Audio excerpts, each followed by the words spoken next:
Adlaw karon nga Biyernes Santo, sulod sa Semana Santa. Pagbasa kinutlo sa basahon ni Propeta Isaias. Ang Ginoo miingon, mulampos gayod ang akong alagad, magamahanan siya og pasidunggan pag-ayo.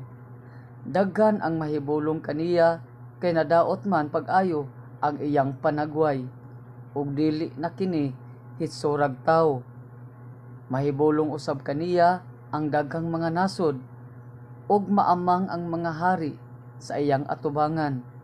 Kay ila mang makita katong wala isugilon kanila, ug makasabot sila niadtong wala nila hidunggi.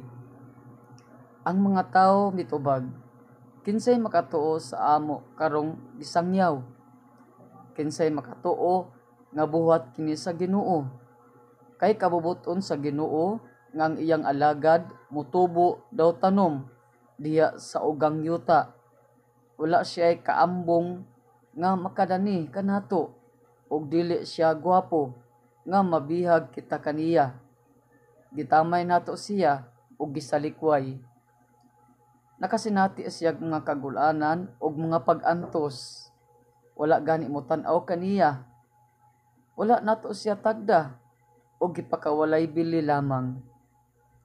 Apan giantos niya ang mga kasakitan nga kita untay angay magantos, o gipas-an ang atong mga alantoson.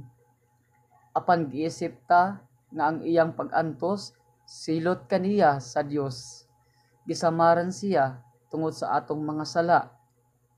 Nangapango siya tungod sa atong pagkadautan. Giantos niya ang kastigo nga maoy nakaluwas kanato, og pinaagi sa iyang mga labod na ngaayo kita. Kitang tanan sama sa mga karnero nga nasalaag, wala musubay sa hustong dalan, apan siya'y gidakdakan sa Ginoo sa tanan tang kasalanan.